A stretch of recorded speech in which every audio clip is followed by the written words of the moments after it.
Welcome, everyone. This is episode 17 of the Brandon Adams podcast.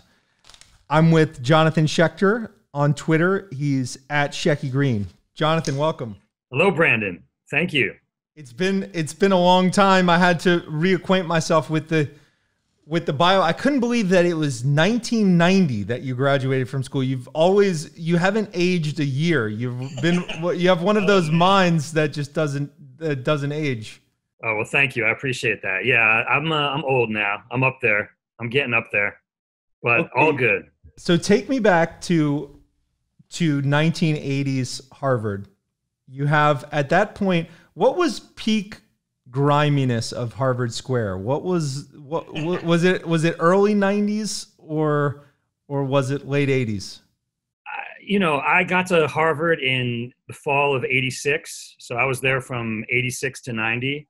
And yeah, Harvard Square was a melting pot of alternative culture mixed with, Harvard, obviously the dominant presence of what's there. But then there was a little sort of pit area you might be familiar with, like right there. Sure, the newsstand. Right by the newsstand, right. That little sort of circle. And there you would see all kinds of alternative youth culture, kind of like a melting pot, like, punk rock, hip hop, the very early stages of hip hop, and hippie culture, sort of like, so all those things kind of coexisted. But that was the same in other cities too. I'm from Philadelphia. That's my hometown. So in Philly, the same thing. We have South Street, and South Street was the melting pot of all the alternative youth culture. So it was a similar vibe to that, but it was cool. You're a very humble guy. I've known you and followed you for a long time. You're a very humble guy. So I'm going to have to give my version of your musical career highlights, and I'm going to force you to fill in some of the interesting misses. I'm going to force you. Okay. So you co-founded The Source magazine, which was the go-to hip hop magazine of the era. You had a popular feature in that magazine called Unsigned Hype. As part of that, you discovered Notorious B.I.G. You have, and this was quite funny because you've, as I said, very humble. You've never had a bragocious word uttered. And I was relieved actually to see in your Twitter feed that on 420 Day you noted the 10 most interesting people that you had lighted up a joint with, and among them was Tupac Shakur, Biggie, and pretty much 8 of the other top 20 stars of the era. So that was, I found that quite fascinating. That's why they hang out with me, because I don't talk a lot of shit or brag. That's just not, I try to live by example in that sense. And I always like to hang out with people that are low key. There are a lot of cool people in the music and entertainment world, that aren't the type that want to brag. There also are the types that want to brag. So you get for every laid back cool one, you get like a Kanye. There's a balance kind of both. So, maybe I could do a little more of the Kanye, but anyway, yeah, I've been lucky to hang around and be around a lot of basically every superstar in hip hop, particularly of the earlier generation. I got involved in hip hop in the 80s. So as I was saying, I grew up in Philly. So, Philly hip hop started for me in like 83, 84, around that time. And, you covered a lot of ground on that question, but, when it comes to The Source, that started about 5 years later, roughly around 1980, summer of 1988 is when The Source started.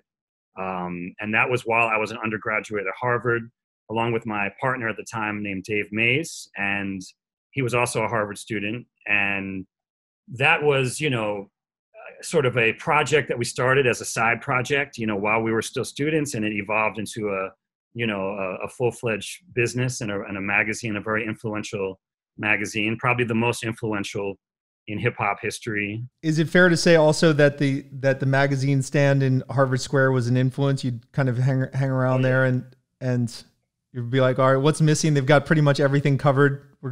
That's a great question. It was an influence. I used to go there and read NME, the New Music Express, which is a British publication. And also there was Spin, existed at the time, Rolling Stone, and the Village Voice. Those were kind of the core of the earliest hip hop journalism, if you want to call it that. There was a handful of great writers who kind of came before us. It includes John Leland, Harry Allen, Nelson George, a number of others, but they were my inspiration. They were the ones that, I was craving something that didn't exist, which was, I was a giant fan of hip hop, totally immersed in it, loved, so much of it, knew so much about it, was so into it, but I wanted more. And so I was craving that kind of deeper level of knowledge and information. And there were only these handful of writers providing it. Billboard was another place where you'd see some writing. So there was like only those 4 or 5 publications. I would go to that newsstand in Harvard Square and soak it up. And at the time also, Dave and I were starting a college radio station, a radio show on WHRB, which is Harvard Station. And that was just beginning. And so we were kind of, craving that. And that's when it all kind of came together, and that there was a niche there that we could get into. And, it became the next decade of my life, basically. And a lot of incredible experiences and a lot of friends that I still have, obviously, to this day. Most of my good friends all come from that era. At Harvard, take us to senior year. You're an English major. I noted in my my Twitter tease of this episode that you've never misplaced a comma. I believe I've been following you on Twitter for 10 years, and I think that's true. You have a way with words that's really quite fantastic. I will say your style is something to be emulated for sure. So your senior year, you're an English major. The source is already presumably pretty big at that point. What is your vision for life in your 20s at that moment? At that point, we had an office off campus. So we had built a business, and now we're about to graduate. We're like, what are we going to do now? And we knew that the obvious move was for us to be in New York. New York City was the hub and center of hip hop, music, and culture. That's what we were about. So we had plans to move to New York. And we ended up getting an office at 594 Broadway, which is Broadway in Houston, because we were friends with another hip hop company, a guy named Bill Stephanie, who was one of the producers of Public Enemy. He and Hank Shockley, actually, who's the key producer of Public Enemy, were partners in a new venture, and they had an office right there it's probably the best possible location we could have been in terms of downtown New York City. It's just like in the center of everything. And we got a great space and started small. It was only like a handful of people. And then of course it grew. But right at that moment when we were graduating, we knew we had something. We knew it was a business. We weren't getting rich. We were paying the bills, maybe making a couple $100. I mean, if that. But most of our money went back into the business, and it wasn't a lot. We were selling ads to make money. But we knew that there was a future in it for sure. And funny enough, on the day of graduation, a rumor spread that we had sold the business for millions of dollars. I don't know how that rumor started. It was totally not true, but a very prominent Harvard professor came up to me and said, "Congratulations, I heard you guys did that deal. That's amazing." And I said, "What?" Like, he was the one that told me about a false rumor. And I was like, it was a weird moment, but I knew it certainly gave me confidence, for the future. But I remember thinking, wow, I wish it was true, but it wasn't true, at the time. But at any rate, the energy at that moment was all about moving to New York, setting up turning this college project that obviously had legs into a real business. Basically at 22, you're thinking that's the radar. That's like my 20s. I'm increasing my footprint in hip hop. For me, I had been into it since, for me, it was 1980 is the first hip hop record, Rapper's Delight. And I was old enough I was like 11 or 12, and I heard that song and I loved it. And that was it. So to me, I was there from the very beginning of the recorded music of hip hop. Lucky to be old enough just to be there, And so now, there's a decade of hip hop. And actually, this is a little known fact for the Source buffs out there, if there are any, is that issue that we published right when we graduated was probably my favorite issue that we ever did. And it was called The Source Decade in Hip Hop, 1980 to 1990. And that was the equivalent of my senior thesis. Like, I didn't write a senior thesis because I was so busy with the real, our business, our fledgling business. And so at that is still, even though we were so small and it was really just me doing the whole thing with the help of a number of writers, but that was when I think back, that's the one I'm almost most proud of, because it was like total labor of love, and it's packed with information. It's really good. It's not a lot of copies out there. So I'm going to try to find that one. I've seen them on eBay for like thousands, so I mean, all right. I'm still going to try to find one. Okay. So take us to the office in the, say, 1991 in New York. What was 1991? Because at that point I'm in middle school, so I'm listening to stuff middle school people are listening to, and you're on the sophisticated end of the hip hop spectrum. So what are you listening to in 1991? Okay. In that time, you would talk about, you mentioned like Ice Cube was huge at that time because he had just gone solo. A lot of New York hip hop. Everything from like Brand Nubian, Tribe Called Quest, what are there? Just KRS-One and Boogie Down Productions were still putting out music. Eric B. and Rakim were still hot at that time. Public Enemy, I mentioned. There's a lot of groups, that from that era, but interestingly enough, the question does bring up a point, which is that we were, as one of the few media outlets that were like attempting to cover hip hop at that moment, we were in a position where we had to be reflecting the whole United States or even the whole world. And that was hard to do because we were very New York centric in our tastes, just predisposed to be. I really strove to like embrace every kind of hip hop. Texas was starting out like the Ghetto Boys, and San Francisco with, Hieroglyphics and Del the Funky Homo Sapien. And then LA was evolving. Obviously, Dr. Dre was the leader, but there are all these different things going on all around the country, these little scenes starting up. And it was our job to kind of summarize that whole thing. But we are in the middle of what we call the golden era of hip hop. And that's the New York based golden era. That's where most of the golden era happened. And so our job was to kind of walk that line, is to be true to that, which is where our hearts were, but also reflect the whole country. The only other media outlet that was doing that was Yo MTV Raps. Yo MTV Raps was concurrent with The Source. They were actually started around the same time as The Source, almost exactly. And so they had the same job. They had the same job to kind of reflect everything. But it's easy to just pick a video and play it. It's a lot harder to go into a place, write about it, interview people, find the right people to do the writing, just summarize all that. So we had a probably a more difficult task, but similar in terms of our uniqueness. There wasn't a lot of people even attempting it. And that's probably one of the reasons why we were able to do well. Were you guys running it, say, a couple years out? Were you running it? We have the content side and the business side, and we're trying to maximize the business side, or was it 90% focused on the content, 10% on the business? What did that part look like?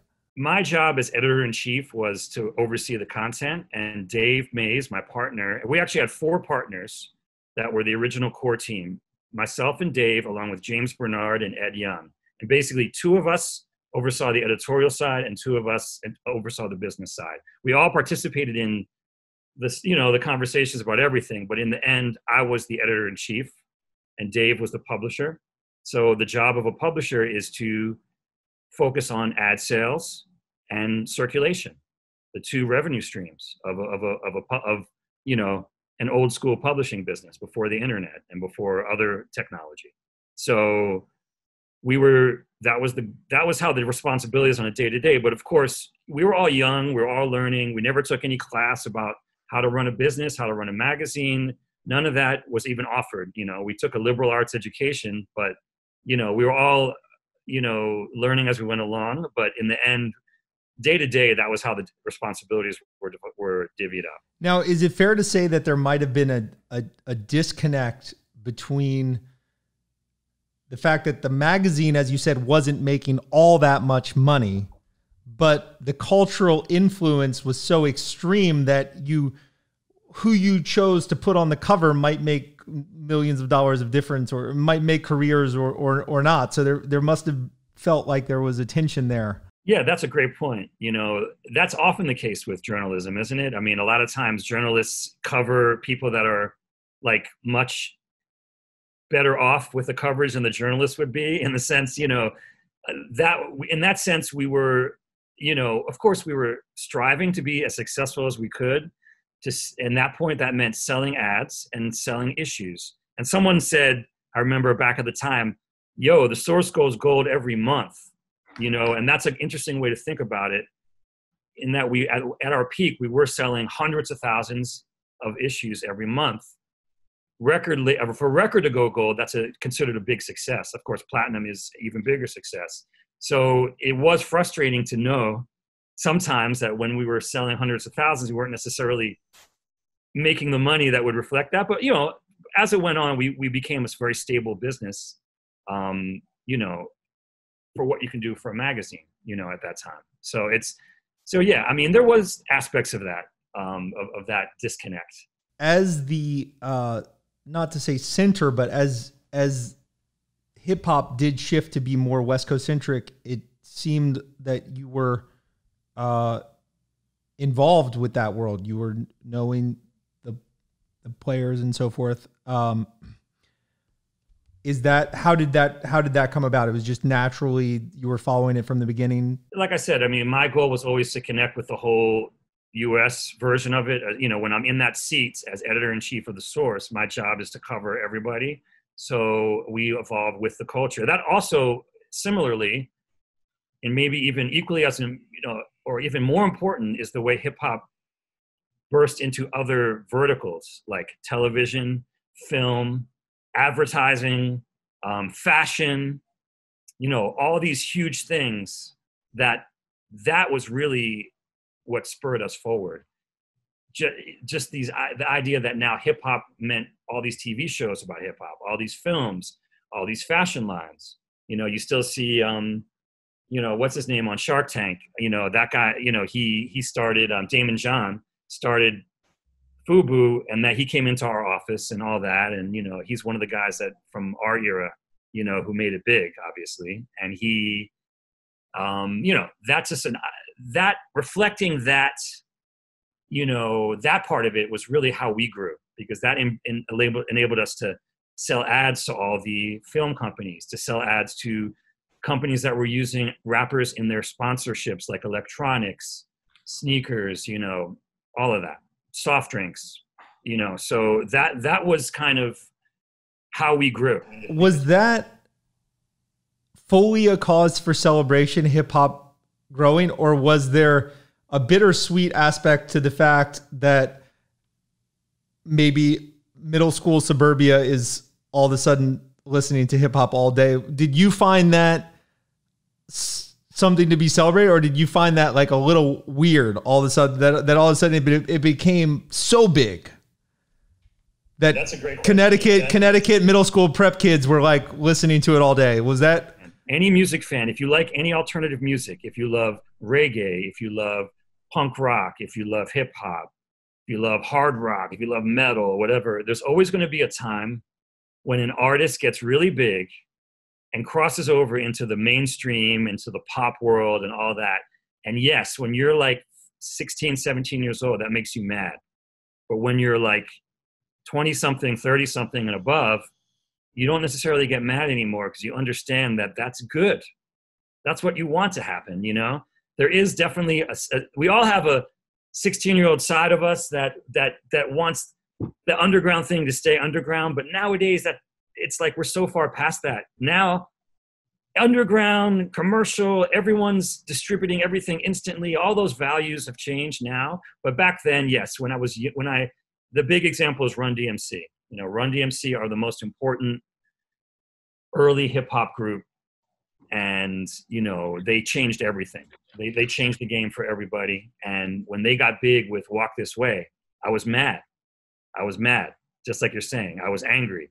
I was like, I don't want Run DMC. I don't want all these other white kids to love Run DMC because I love the real Run DMC, not this Walk This Way rock and roll version. I love the real, you know, hip hop Run DMC.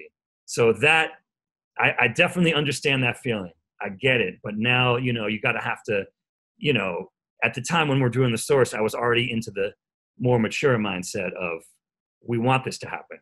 This is good. Got it. We want more exposure. We want more of an audience. We want bigger, you know, that's it. You know, it comes naturally if you're in the business.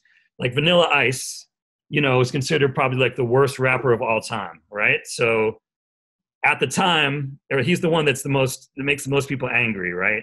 I mean, he's not a good rapper. He's a terrible rapper. I'm not a fan, although I have met him. He's a nice guy. I actually liked him as a person when I met him, but I could have included him on the weed list too. I just realized.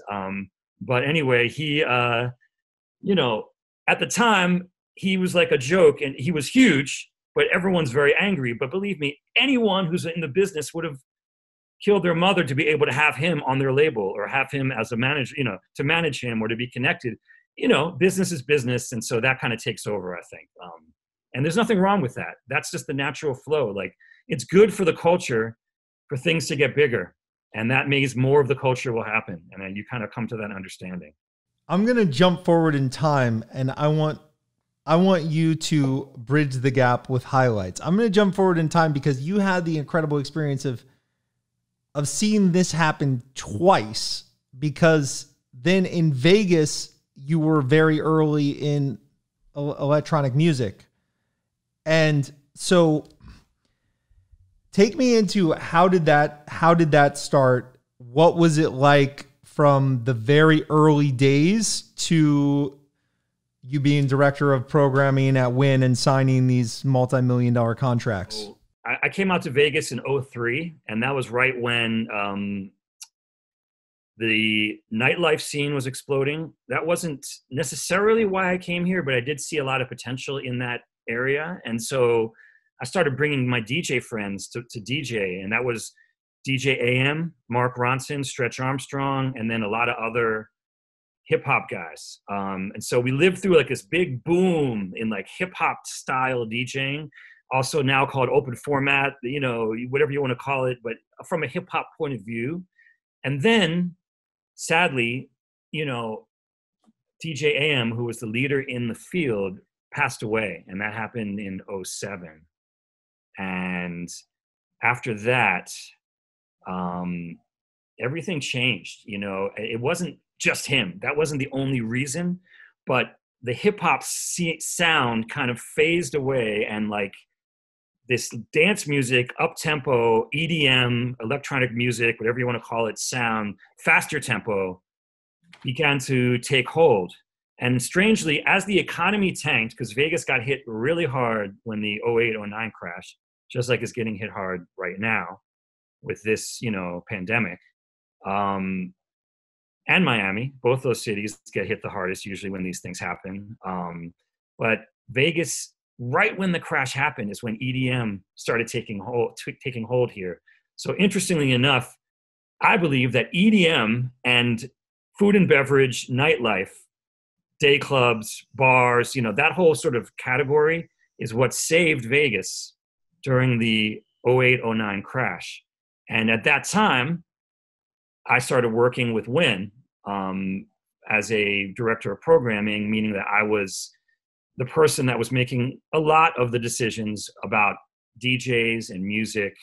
and marketing related to those things. And the first guys that we brought in there were Steve Aoki, who I had met through AM, and also Cascade, who both of them turned out to be incredible. And both of them obviously got bigger and bigger and became huge stars. And that was the beginning. That was like around 09, 2010. This is when things starting to take off. And then from about 2010 to 2015, we had the EDM golden era.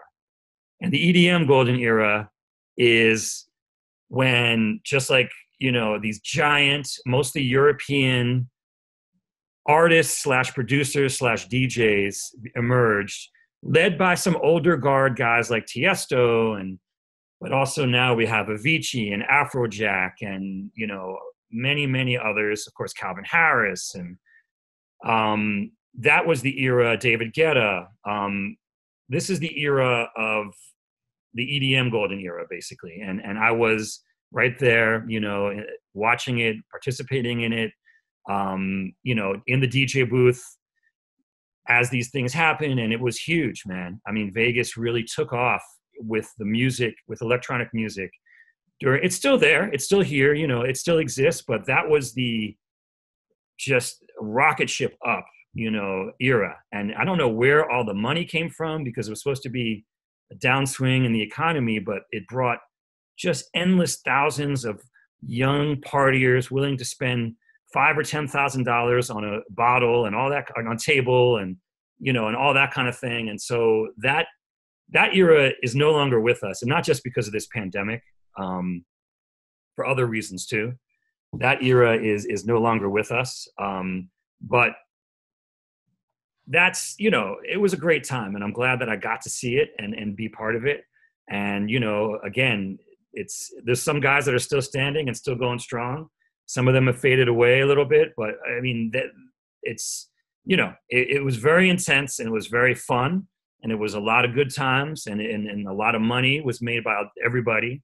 And, so it was a boom time for Vegas and for that genre, for sure. Now you have 2010 to 2015 as the golden era for EDM. As you said, it was becoming big in the depths of the financial crisis, which was a very bleak time in Vegas, and that was odd. I'm curious to know, from your perspective, how did you get from the depths of the financial crisis to the peak of the era where Wynn is signing these huge contracts with EDM stars? What I can remember is I had one close friend from middle school years, really, from the earliest years, who was working like deep in nightclub industry. And he was working in the industry from early 2000s onward. And what I found fascinating was that in the earliest years of clubs being big in Vegas, say early and mid 2000s, there were very few people that were actually paying the high sticker price on bottles. You had a lot of cross promos and comps, and it wasn't the $5,000 tables; it was the $500 tables. And this was at a time when Vegas was extremely prosperous. So then, around 2007, all of a sudden, 2006, 2007, things had kicked up to higher dollar amounts and bigger things. And then, as the crisis hit, you would have expected, when Vegas room rates went from $500, $700 a weekends to $100, you would have thought that the clubs would have gone down. But as you said, they became bigger. But then you would think that something as unsustainable as $5,000 tables, that might only last a year or so, but it grew bigger and bigger over the course 2010, 2015. How did that happen in your mind? It's interesting. I've thought about this. During the Depression, the entertainment industry flourished, actually. During the Depression, the film industry flourished. People say in history books it was because people wanted escapism. Now it's different when the escapism costs $15,000 versus, you know, a buck or 50 cents or whatever, you know, a movie costs in the 1930s. But, you know, there is some parallel there. It also just is the creative sort of the X factor of like what's in the zeitgeist, where people's tastes are musically. It's kind of like a pendulum swinging back and forth, and it's swung into this up tempo, typically 128 beats per minute, which is sort of the ground zero of like EDM. So that tempo, that beat, that pace is what people were drawn to. There's also some studies, and I actually did a little bit of this research myself, into how financial downswings make the music go faster, and then financial upswings make the music get slower. Like you'll notice this past, since you know who got elected, you know, and the stock market was flourishing the last couple of years, you know, not right this second, or actually today it was, but you know, before the crash, when the stock market was flourishing, the music was getting super slow, super like dreary slow, like all the hip hop like slowed down to this like 70 beats per minute. There's this weird correlation between when you think, you know, the market is telling you one thing and then the music is telling you the opposite. I don't know why that is. I'm still sort of thinking about that. But why did this happen in the big picture? You know, it was that Vegas was found the right thing, the perfect product to offer, and mainly to people that could come here quickly, like driving here, like California residents, people on the West Coast. You know, it became this beacon of, this is exactly what we want. And at the time when the music creatively, these guys were making hits by themselves, typically working all on electronic, you know, electronic producers work in a electronic environment, typically just on a laptop, you know, and they sit in their house or their studio, make a song on a laptop, pack up their laptop and their USB stick, come to Vegas and play that. You know, it's just kind of this very efficient model. And as the songs were getting bigger and bigger, you know, primarily driven by YouTube, I'd say. This was before Spotify had really caught on the way it is now.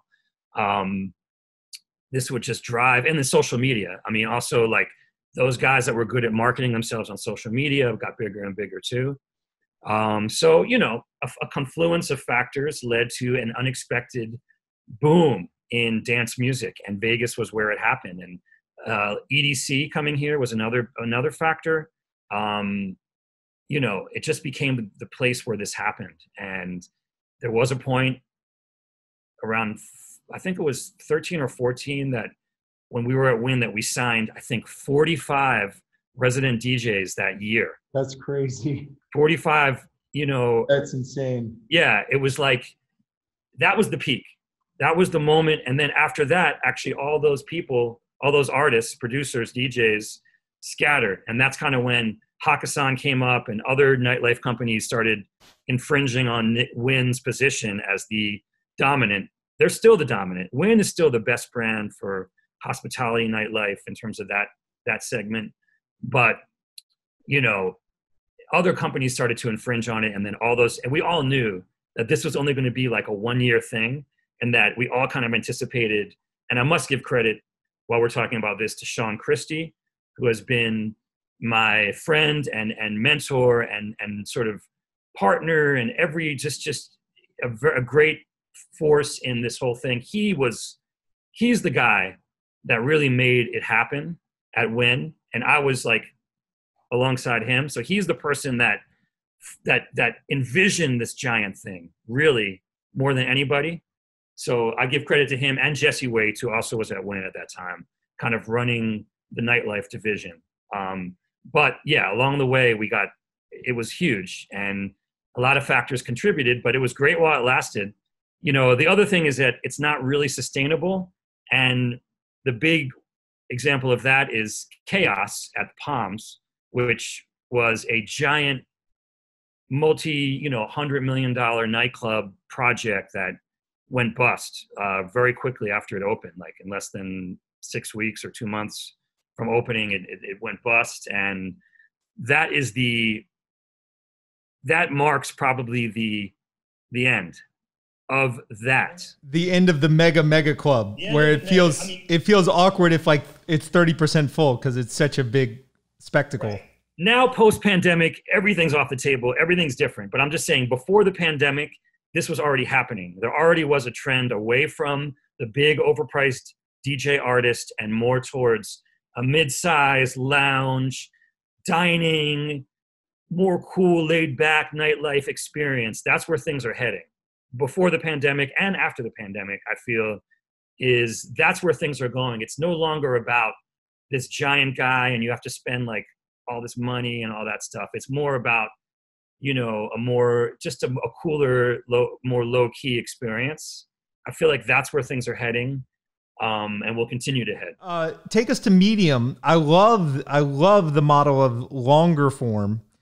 Would like to spend more time at Medium myself. I'm a victim of short attention spans like everyone else.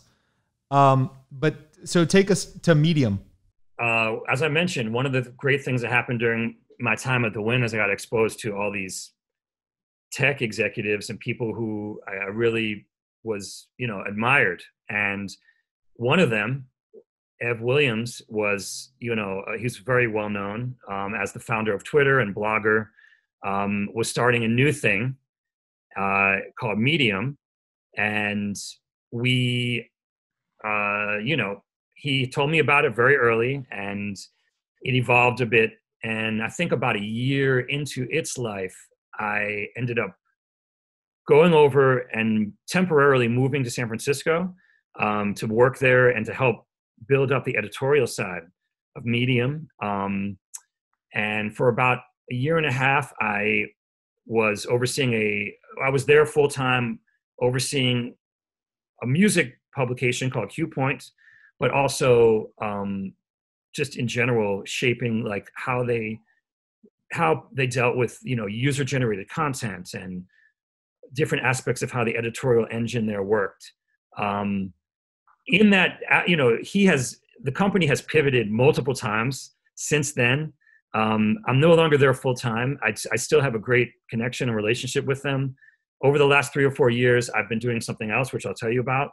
But Medium and Q Point, and Medium in general are both great, and I'm a huge fan of it. And they actually have arrived after having pivoted the business model a couple of times. I think now at the right business model, which is they charge a $5 membership fee for behind the paywall, and as a publisher, you can publish in either side, for free or behind the paywall, and it seems to be working. And kind of the same things. They've kind of come full circle back to where when I was there, like after me, they've pivoted away from doing publications, and they've tried multiple models: ad-based, subscription-based. This is on the business side. Creatively, it's continued to kind of build a great presence as a place for longer form, but a place to just publish as an individual or as a publication or whatever as an organization, as a charity, as a school, it can be so many things. And that, I think, is why it's been kind of a slow build for Medium. It hasn't been like a hockey stick up to the top, because it's this very big thing that kind of can be multiple things at the same time. And a lot of people don't grasp that at first. And even during the couple years that I was very heavily working on it, it takes a while for people to understand what it is and what it can be. But I think now it has really proven itself, and it seems to be on its most solid footing right now, as both content-wise and business-wise. I love Medium. It is fighting that battle against shortening attention spans, though. And so if you have Twitter and you think you could have gone in one of two directions towards longer form content in the way of Medium, or towards even shorter bursts like Instagram, or TikTok or whatever, we went in the direction of even shorter bursts, because that's just the way people's minds are going. Yes, and that was apparent even back when he was launching it, when Ev was launching it. He knows. I mean, he's the guy that he's the master of putting a box out there and letting other people fill it in and figuring out how to make that work. Okay. And he already knew that he was going against the grain, but he saw something different. He still sees something different. Yes, we all know that the short attention span is definitely, a huge draw for a lot of people, including us. We like to get the info, especially if it's the kind of info that can be boiled down. But look, thank God Medium exists. Thank God there's something that is going against the grain that gives you a chance to go deeper and to explore these things. Also, let's be said that the New York Times is also at its peak right now. The New York Times, both editorially and financially, is at its peak. I mean, it is the biggest journalism platform in the world, and it is doing incredible work every single day all around the world. And it also has found a way to make money with online subscriptions. So that is the model, really, but the Medium is sort of the people's version of that. It's for everyone else. So I think I'm bullish on those two media properties, I guess, New York Times and Medium. We haven't talked a lot about poker. I got exposed to poker in the mid 90s, living in New York City at the Mayfair Club. Most people know as the Rounders fictionalized, but it's the real basis for the movie Rounders. And the Mayfair Club had all the legends of poker from at that time, like Howard Lederer and many others who played there.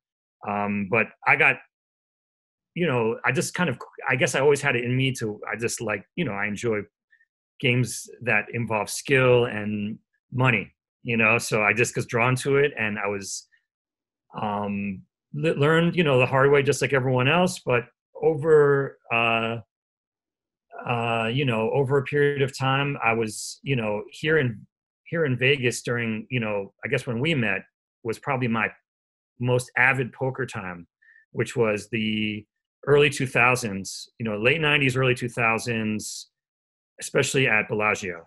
Also corresponded to the most fun time to play poker in poker history. The most fun years in poker,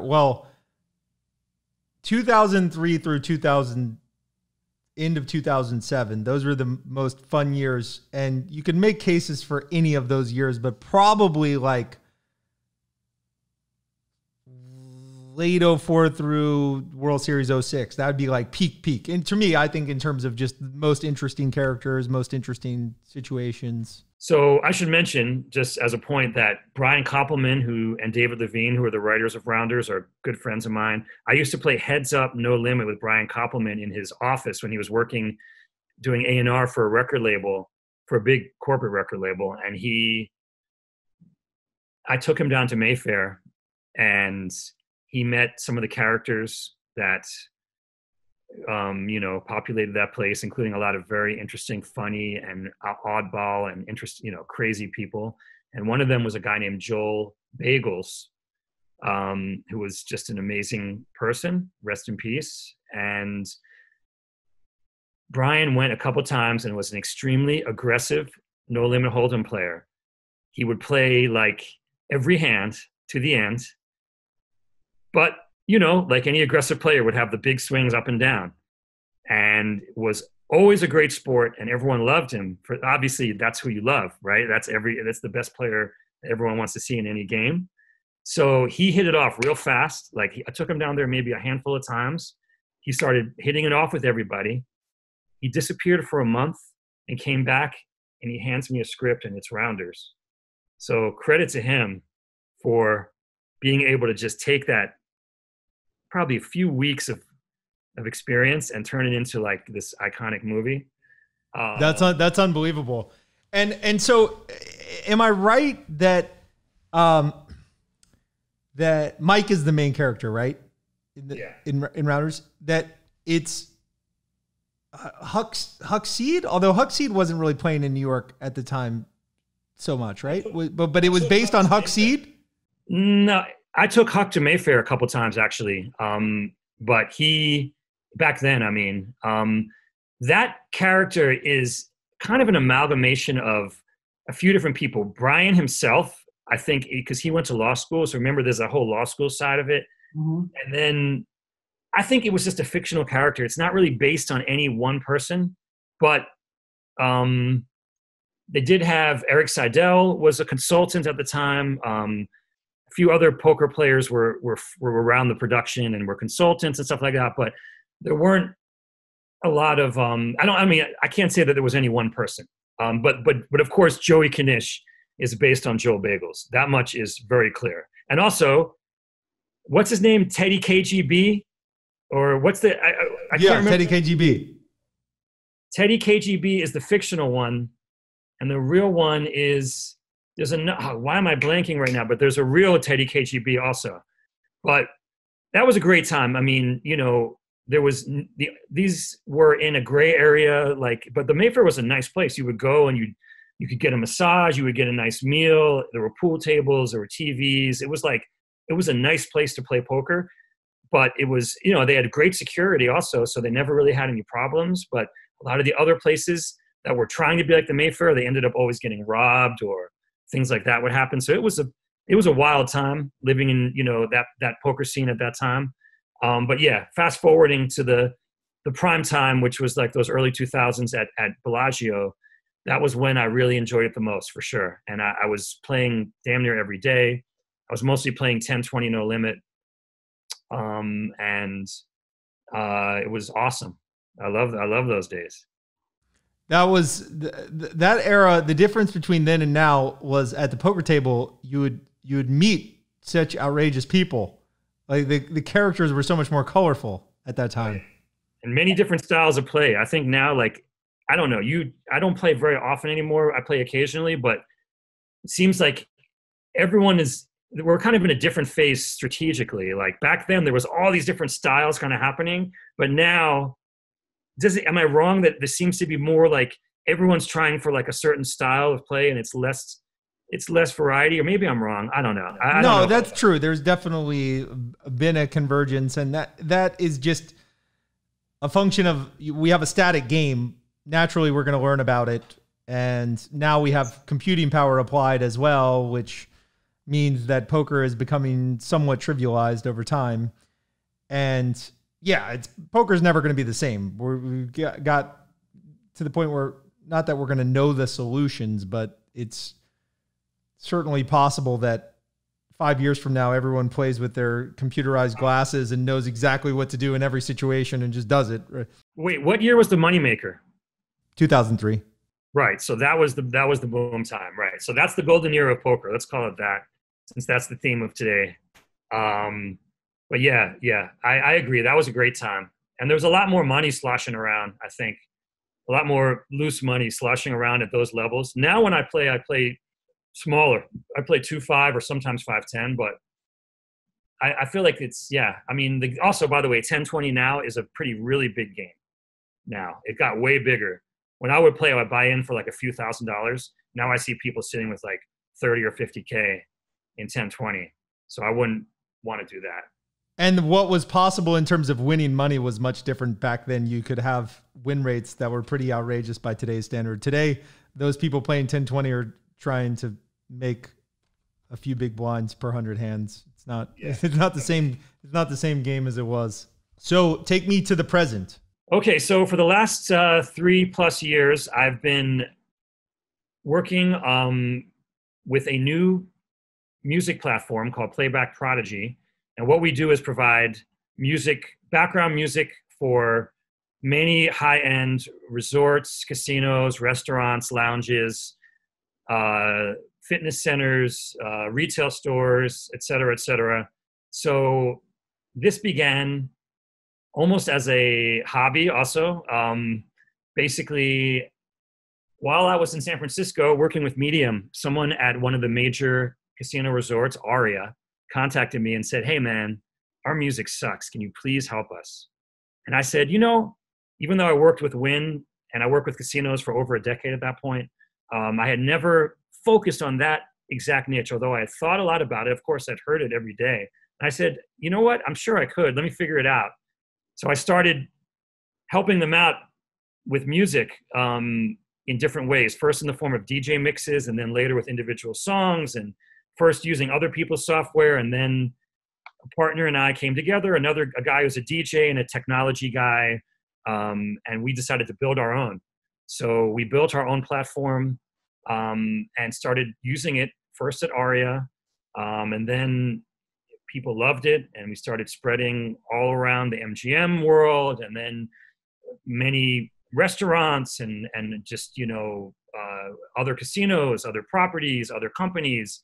We also work closely with Wynn and Encore, and now we're at the point where we deploy what we call our multi-channel, which is a large server, like a $5,000 computer that goes into the resort, and it serves up like 56 channels simultaneously, where we're in every restaurant, we're in the gym, we're at the pool, we're in the lobby. So we're basically programming music is, kind of what I'm doing full time now. It's exactly what I want to do because I can do it from anywhere. I mean, of course, it's great to visit the customers and to be around the spaces that we're working on, but when it comes to the maintenance and updating of it, it's all done online, and it's great. It's a great niche to be in. So last question. I want to know, the music industry post-COVID, they had evolved to a model that was focused on touring, and now live concerts are going to be out for a bit. And I guess, as I understand it, there was a revolt in the early years of digital music because artists weren't being paid as much as they previously were, but then artists became somewhat okay with it because the touring revenues were high, and now maybe no touring. So how do you see it in the next year or two? You're right in that the healthiest part of the music industry pre-COVID was live entertainment, live music. That includes DJs. And now, as I mentioned earlier, we're seeing this huge shift into streaming of music. So, I mean, streaming of live performances of music. Meanwhile, it does appear that Spotify et al., Spotify, Tidal, iTunes, and Apple Music, and a handful of others are beginning to help the labels turn the corner. It's strangely, right now, labels are hot again. Labels were taking a beating for many years because they were very slow to adapt to new technology. But because many of them have ownership stakes in Spotify, it's actually enabled them to turn everything around. And Spotify, it should be noted, gives out a lot of money to labels, artists, publishers, rights holders. They don't make any money. Spotify is not a money-making company, but it has accrued billions of dollars in value for the stakeholders anyway. So it's an interesting paradox. So since you're in the industry, you can't go so far as to knock down the big four, that because presumably, I don't know the business very well, but presumably what is happening is you have Spotify, which is sort of the customer's favorite, and I must imagine the music lover's favorite, and then you have the gorillas like Amazon and Apple just trying to win it, and because they win all the battles, they'll probably win, or at least substantially hold their ground in what should be Spotify's area. So no, you're right. I prefer Spotify personally, like you're saying. I've always thought that Apple had a real chance to win the battle in the long run. Now it's becoming a little less clear. They're going to probably share being the two biggest. Amazon is mostly offering their music as an add-on for Prime customers. So it's interesting. Their strategies almost give it away. And there's a few others like Tidal who are making fighting it out. But yeah, the music industry was pre-COVID turning the corner after a very long time heading in the wrong direction. The music industry as a whole was getting stronger in the quarters leading up to COVID. So it's very interesting to see what the future holds. On one hand, all the Spotify stuff, you would think that would go up, right? You would think that people have more time to click on a link and stream music now than they did before. Initial numbers did not follow that, however. Initial numbers showed a dip in music streaming. but a rise in like Netflix and stuff like that. I don't know whether that's still true now. That was like early on in the quarantine, but it will be interesting to see how that plays out. But I do think the most interesting thing that's happening is, as I said, this new frontier of live performances online and what that means and how do you make money from it. Can people make money from it? The rights issues around it are very frustrating because when DJs are playing, a lot of times their feeds get taken down, but we have to work that out. There's still some issues, but there are artists who are performing for money and getting people to pay. So that the beginning of a new thing seems to be happening. And so that's kind of the headline. The headline is, will this quarantine lead to a new business model for live entertainment that allows everyone to just be at home and still enjoy music? It's also happening with nightclubs, by the way. There are a handful, very early now, nightlife venues beginning to use Zoom and other software to be like, to come to the party, you come to a Zoom party and everyone dresses up, everyone kind of plays along and it becomes like a social experience, but you're sitting at home. So that is the most interesting piece of it. Can we evolve as consumers and participants in the music ecosystem, to basically just be satisfied with that? Is that enough? Will we pay for that? Will we pay for the right to, right now, 98% of them are doing it for free. Like most of these artists are just giving it away. That's not sustainable, but so these are the questions. So that is the part that's the most exciting as far as what might develop out of this. Well, man, I've loved this. We've set my record for the longest ever podcast. It's going to be great. Really enjoyed this. Hopefully we continue the conversation over dinner in late summer whenever Vegas reasserts itself. I can't wait to see you here, man. All right. I'll chat with you soon. Now, are there any last words for our viewers and listeners? You know what? The best role in music is to be a fan. I've played a lot of roles. I've played every role you can play, basically. And the one that I enjoy the most is being a fan. It's just listening and enjoying it. And so I just wanted to share that because I think that, that's one of the pleasures of life. Music is the greatest thing that I know to kind of, feel good. So everyone listen to more music. I love it. All right. I'll see you soon. Peace.